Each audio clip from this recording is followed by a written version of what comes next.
Assalamu alaikum warahmatullahi wabarakatuh. Dear students, this is the second part of the lesson understanding laws. इस part में हम देखेंगे British rule में किस तरह के लॉज यहाँ पे अप्लाई होती थी। अगर हम देखेंगे जो हमारा कॉन्स्टिट्यूशन है, इंडियन कॉन्स्टिट्यूशन, उसमें मोर देन 75% आर्टिकल जो है वो हमने ब्रिटिश कॉन्स्टिट्यूशन से लाए हैं। जो इंडियन कॉन्स्टिट्यूशन में आर्टिकल्स है उसमें मोर देन 75% आर्टिकल्स हमने ब्रिटिश कॉन्स्टिट्यूशन से लाए हैं। पहले ही लेसन में हमने देखा इंडियन कॉन्स्टिट्यूशन से बैग ऑफ बारोइंग, जो हमने पहले लेसन में पढ़ा। बैग ऑफ बारोइंग मीन्स जो हमने कॉन्स्टिट्यूशन बनाया है उसमें जितने भी आर्टिकल्स हैं वो हमने वर्ल्ड के बाकी कॉन्स्टिट्यूशन से लाए हैं। पहले उनको हमने स्टडी किया, जो हमें अच्छा लगा तो वो आर्टिकल्स हमने अपने इंडियन कॉन्स्टिट्यूशन में डाले हैं। लेकिन उसमें अलोन 75% आर्टिकल जो है वो हमने ब्रिटिश कॉन्स्टिट्यूशन से लाए हैं, क्योंकि जो इंडियन कॉन्स्टिट्यूशन के फ्रेमर्स थे, जो इंडियन कॉन्स्टिट्यूशन के मेकर्स थे, वो ज्यादातर ब्रिटिश में पढ़ते थे। डेट इज वाई वो ज्यादातर अवेयर थे उन लॉज से, ब्रिटिश कॉन्स्टिट्यूशन को वो बहुत ज्यादा अच्छी तरह से समझते थे, इसलिए उन्होंने ज्यादातर आर्टिकल जो है वो ब्रिटिश कॉन्स्टिट्यूशन से ही लाए हैं और इंडियन कॉन्स्टिट्यूशन में डाले हैं। अब हम देखेंगे British colonialists who introduced the rule of law in India. जो यहाँ पे रोल ऑफ लॉ है, यहाँ पे all are equal in the eyes of law, there is no discrimination on the base of caste, colour, creed, religion. तो rule of law जो है ये वेरी इंपॉर्टेंट फीचर है इंडियन कॉन्स्टिट्यूशन में। ये हमने कहां से लाए हैं? ब्रिटिश कॉन्स्टिट्यूशन से। Historians have disputed this claim on several grounds, two of which include: first is colonial law was arbitrary। जो हिस्टोरियंस है जिनने इस कॉन्स्टिट्यूशन को स्टडी किया, जिनने ब्रिटिश लॉज को स्टडी किया, तो उनके कुछ व्यूज है, उसमें हम देखेंगे two important views. First is colonial law was arbitrary. Colonial law जो था, जो कॉलोनी यहाँ पे जो ब्रिटिश का राज था उस दौर में जितने भी लॉज थे वो आर्बिट्रेरी थे। Arbitrary means despot, dictator. वो डिक्टेटर थे, वो जो उनके लॉज थे वो डिक्टेटरशिप करते थे। वहां पे लोगों को ज्यादातर फ्रीडम नहीं थी, लोगों को कुछ मौका नहीं दिया जाता था बोलने के लिए। जो ब्रिटिशर्स लॉ बनाते थे तो वो लोगों पे अप्लाई होते थे, उनको राइट्स नहीं थी, उनको ज्यादा राइट्स नहीं थी। Second, Indian nationalists played a prominent role in the development of the legal sphere in the British India. जब यहाँ पे उनके जो लॉज थे वो ऑटोक्रेटिक थे, वो आर्बिट्रेरी थे। ऑटोक्रेटिक और विगन से आर्बिट्रेरी मीन्स कंप्लीट पावर जो थे वो ब्रिटिशर्स के पास थे। जो कॉमन पीपल थे उनके पास कुछ पावर्स नहीं थे, वो किसी लॉ के अगेंस्ट नहीं जा सकते थे।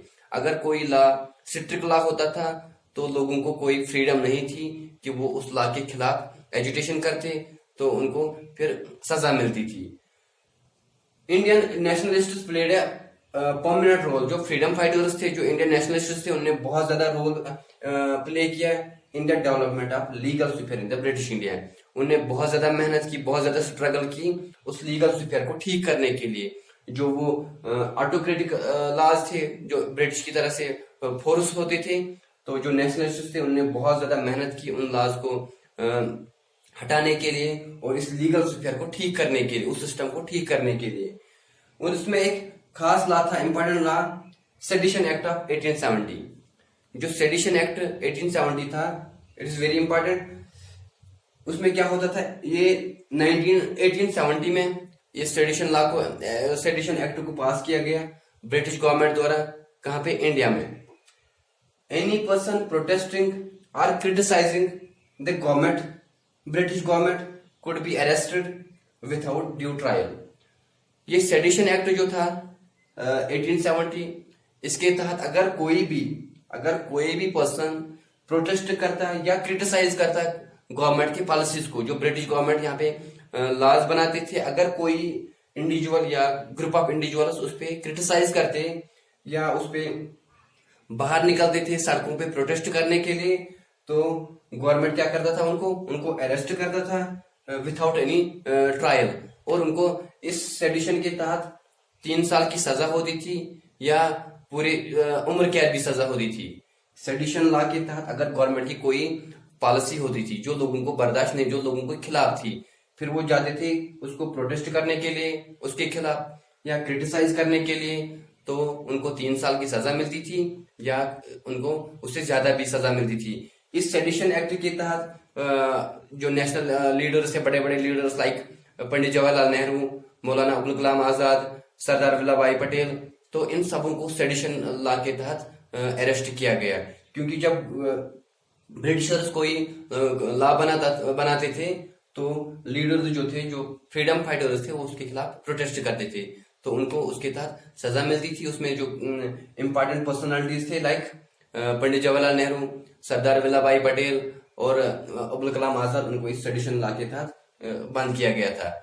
अगर हम देखेंगे, एक तो इस सेडिशन एक्ट के तहत 3 चीजें, एक तो अगर कोई एक्शन करता था, गवर्नमेंट के खिलाफ, प्रोटेस्ट करता था या कुछ लिखता था, कुछ आर्टिकल लिखते थे, अखबारों में लिखते थे गवर्नमेंट के खिलाफ, तो उनको भी इस सेडिशन के तहत बंद किया जाता था। अगर हम देखेंगे, जब इंडियन कॉन्स्टिट्यूशन बनाया गया तो जो इंडियन पेनल कोड है जिसके तहत लोगों को सजा मिलती है, यहाँ अगर कोई कुछ क्राइम करता है तो इस सेडिशन एक्ट को उसमें भी रखा गया है। तो इसमें आज के दौर में अगर हम देखेंगे, इसका बहुत ज्यादा गलत फायदा उठाते हैं गवर्नमेंट जो है, इस सेडिशन एक्ट का बहुत ज्यादा गलत फायदा उठाते हैं। क्योंकि अगर गवर्नमेंट कोई एक्ट बनाता है, कोई लॉ बनाता है, वो लोगों के खिलाफ है। फॉर एग्जाम्पल हम देखेंगे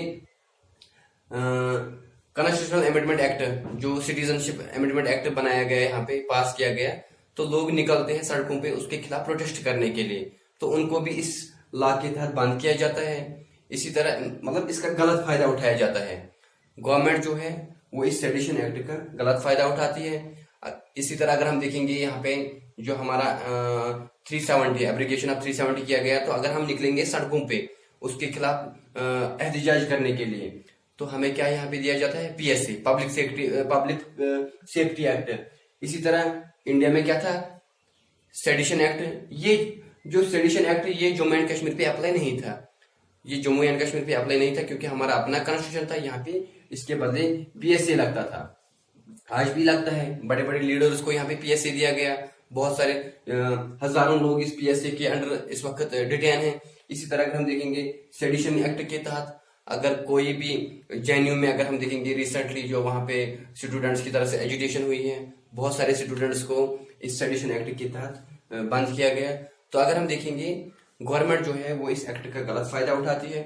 सेडिशन एक्ट अगर क्या है, अब अगर कोई गवर्नमेंट की पॉलिसीज के खिलाफ प्रोटेस्ट करता है या क्रिटिसाइज करता है, गवर्नमेंट के पॉलिसीज के खिलाफ कोई क्रिटिसाइज करता है या प्रोटेस्ट करता है, उसको गवर्नमेंट क्या करती है, वो बंद करती है। तो उसको फिर ट्रायल भी नहीं मिलती है, उसको जमानत भी नहीं मिलती है, उसको बेल पे भी नहीं छोड़ा जाता है। ये पहले कब स्टार्ट हुआ था, ये ब्रिटिश के दौर में स्टार्ट हुआ था ये एक्ट, ब्रिटिशर्स ने ये पास किया, लेकिन ये आज भी यहाँ पे इंडिया में चलता है। तो इसके खिलाफ पहले हमने देखा, मैंने जो बोला, जवाहरलाल नेहरू जो first prime minister of India था, इसी तरह मौलाना अब्दुल कलाम आजाद, सरदार वल्लभ भाई पटेल, बलदेव सिंह, उनको ये सेडिशन एक्ट लगा। तो अगर हम देखेंगे, आज भी ये यहाँ पे इंडिया में है, और जो भी गवर्नमेंट के खिलाफ कुछ बोलता है, इसका गलत फायदा उठाते हैं, वो उनको गवर्नमेंट के पॉलिसीज के खिलाफ हम क्रिटिसाइज कर सकते हैं, क्योंकि हमें फ्रीडम ऑफ स्पीच है अंडर आर्टिकल 19 फर्स्ट पार्ट जो है, उसके खिलाफ हमें जो है right to freedom of speech. अगर गवर्नमेंट जो है कोई लॉ हमारे लिए बनाता है, तो हमें ये फ्रीडम है कि हम गवर्नमेंट के खिलाफ एजुटेशन कर सकते हैं, क्रिटिसाइज कर सकते हैं।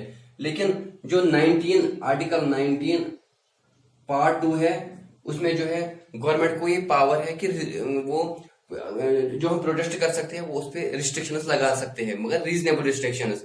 लेकिन वो उसका गलत फायदा उठाते हैं, वो सेडिशन एक्ट के तहत उनको बंद करते हैं।